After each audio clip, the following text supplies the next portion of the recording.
Portnoy $10 million offer. Caitlin Clark just shook the sports world to its core by saying yes to Dave Portnoy's staggering $10 million offer. The move has the WNBA offices in full-blown panic mode. Portnoy personally extended an invite to his colossal internet golf extravaganza, and Clark didn't hesitate. "This isn't a tiny charity scramble with a handful of viewers," she said. "We're talking 20 to 25 million eyes on this event and a jaw-dropping $10 million prize on the line." Meanwhile, the WNBA scrambles, still unsure how to properly showcase their crown jewel, while Portnoy has already secured her spot for next year's Spectacle. Caitlin Clark accepts a $10 million deal, olive branch, from inside the WNBA offices right now is palpable.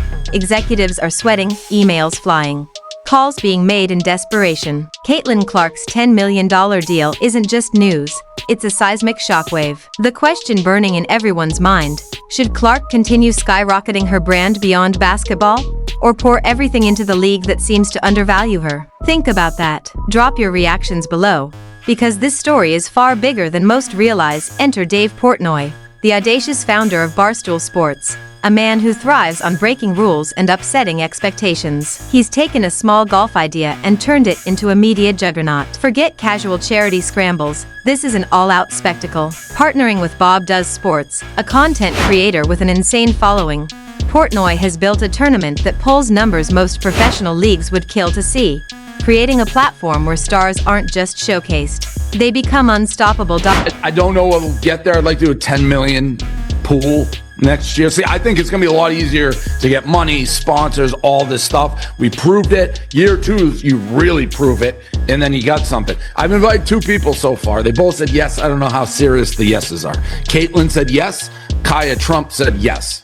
Those are my 2 that I've asked. Whether push comes to shove and those 2 are available and do it. Portnoy was asked if next year's tournament would grow. His answer was sharp, almost defiant: every year. Not maybe, not if it works out. Every single year. Then he dropped a revelation that should have sent WNBA executives into full-blown panic. He had already invited 2 players, and both said yes. Caitlin Clark and Kaya Trump. Portnoy admitted he couldn't guarantee schedules would align perfectly or that the yes would hold, but the fact that Clark even agreed reveals everything about her ambitions outside the WNBA. The prize pool? A staggering $10 million for a tournament that blends internet stars, elite athletes, and celebrities. And here's what should terrify the league: if Clark shows up, sponsors will swarm, media coverage will explode, and social media will go nuclear, all because the WNBA refuses to fully recognize her value. This all traces back to the Annika prom, where Clark shined alongside other celebrities at Pelican Golf Club. She shattered attendance records, broke viewership numbers, and the LPGA treated her like royalty, rolling out the red carpet for her before anyone else could even blink. Discussions even surfaced about her creating her own league, with a $100 million partnership offer on the table. That's the kind of offer that makes clear just how much potential has been left untapped. Should Clark continue building her empire outside basketball? The contrast with the WNBA's handling of their superstar couldn't be starker. Portnoy noticed the energy, the buzz, and acted fast. One golf appearance was all it took. "I want her at my event next year," he said. That's the difference between organizations that understand star power and those that take it for granted. And then there's Sophie Cunningham, adding another twist to the story. Serving as a celebrity caddy alongside Lexi Hull at Annika, Sophie revealed a natural talent for golf that nobody expected. Her swing caught attention, her potential undeniable. On her podcast, Show Me Something, co-hosted with reality star Wes Wilson, she revealed she plans to pursue golf more seriously. Her words were telling: while most people unwind by the pool or beach, Clark's escape, her sanctuary, is the golf course. In a second, and if she's like, "I'll start a new league with you," I would get her whatever you want. I don't think she'll ever do that. Like, I talk with her never about that stuff. She has State Farm, Nike, Gatorade. Those are like blue blood. Reminds of Tom Brady in a way. Like, very rarely, if ever, publicly says anything that like should cause any waves. She's kind of like been a good trooper for the Fever and the league. So I think she wants to make the WNBA work. I think she grew up wanting to play in it. But you have to have a certain personality. Like, I think if she truly was like, I'm out of here, I'm starting my own league, she'd have people lining up, including myself, and she would put the WNBA out of business. I really do believe Their it. breakout experience at the Annika Prom.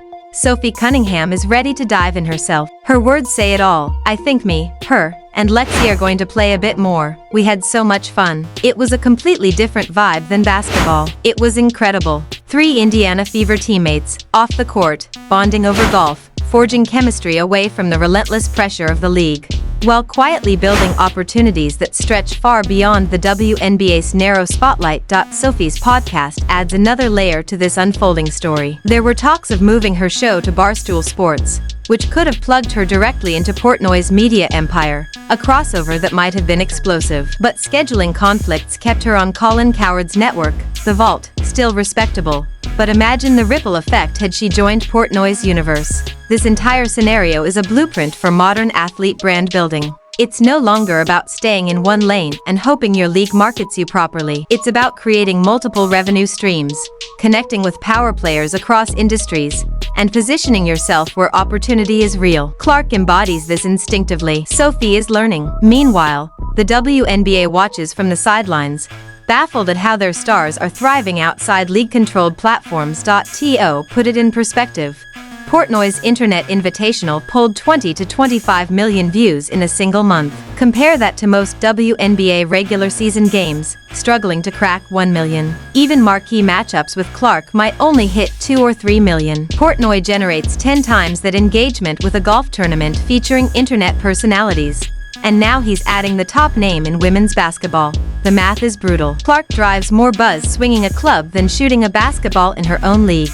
This isn't her failing. It's a marketing disaster for the WNBA. A generational talent, a college sensation who drew record crowds and massive attention, is underutilized at every turn. Golf is low risk, content-friendly, and opens doors to sponsors and media that basketball never could. Most importantly, she genuinely loves it. That authenticity radiates. Audiences can sense when an athlete is forced. They can feel when an athlete thrives. Clark's presence on the course isn't just visible, it's magnetic. Years of playing, skillfully and passionately, have built a persona that draws fans, media, and money, all outside a system that should have maximized her worth.